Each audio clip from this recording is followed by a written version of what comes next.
రాశారు. అందులో భీమ్రావ్ రామ్జీ అంబేద్కర్ గారు 14 ఏప్రిల్ 1891లో జన్మించారు. ఆ వ్యక్తి ఎన్నో మార్పులు, ఇంకెన్నెన్నో ఆశయాలతో తన జీవితాన్ని మనకు అంకితం చేశారు. అలాంటి గొప్ప మనిషి కథ మనందరి కోసం.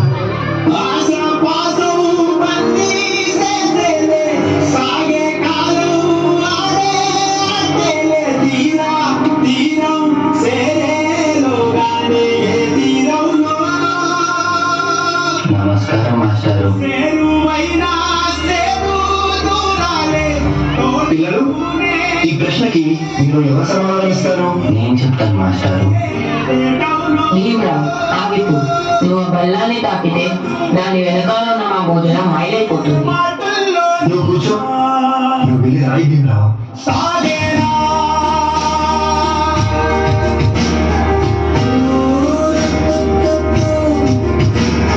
జీవితంలో నువ్వు చాలా గొప్పవాడి అవుతావు భీమ్రావ్.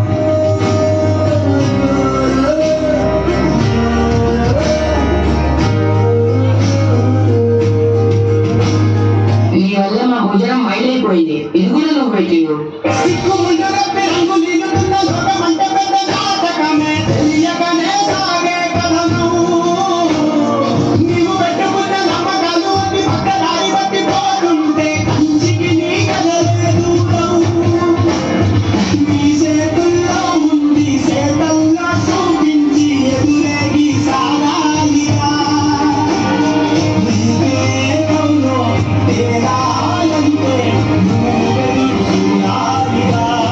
చాలా దాహంగా ఉంది. తాగడానికి మంచినీళ్ళు ఇస్తారా?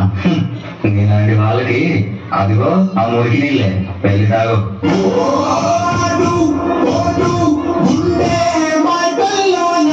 మనుషులు మనుషుల్లా చూడండి, పశువుల్లా కాదు.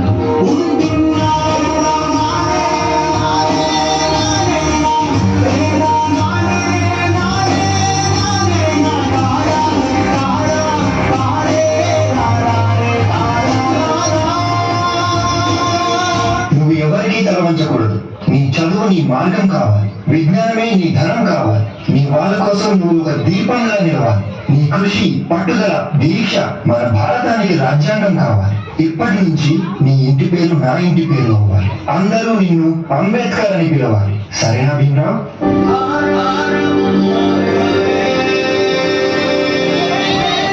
ఎంతమంది తనని తక్కువగా చూసినా చదివే లోకంగా మార్చుకొని మెట్రిక్ సాధించాడు. అదే సమయంలో పెద్దలు తన పెళ్లి కూడా చేశారు.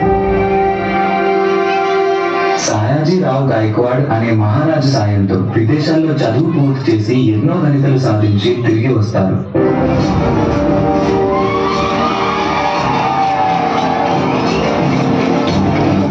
ఇన్ని సంవత్సరాలు గడిచినా ఈ ప్రజలు మారలేదు, మా బ్రతుకులు మారలేదు. ఎలాగైనా మా తలరాత్రులు మార్చే దేవుడివి నువ్వే కావాలి బాబా.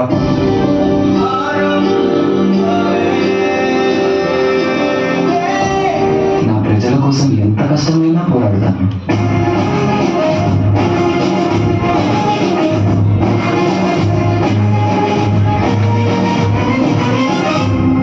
భారత రాజ్యాంగం యొక్క మూసాయంత కమిటీ అధ్యక్షుడిగా మిమ్మల్ని ఎన్నుకోవడం మాకు చాలా సంతోషంగా ఉంది. ఇన్నేళ్లకి నా ప్రజలకి, నా దేశానికి సేవ చేసే సమయం వచ్చింది. భారత రాజ్యాంగాన్ని నిర్మించే అవకాశం నాకు దక్కింది. దీనికోసం నా ప్రాణాలు అర్పించడానికైనా సిద్ధంగా ఉన్నాను.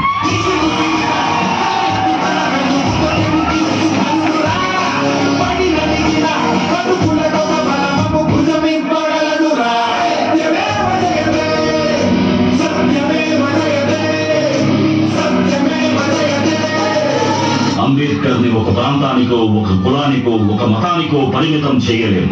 ఎందుకంటే ప్రతి భారతీయుడి గుండెపై శరగని ముద్ర వేసిన మహనీయుడు ఆయన. అందరి కలలు కన్నది ఆయన కలం. బడుగుల కోసం ధ్వనించింది ఆయన గళం.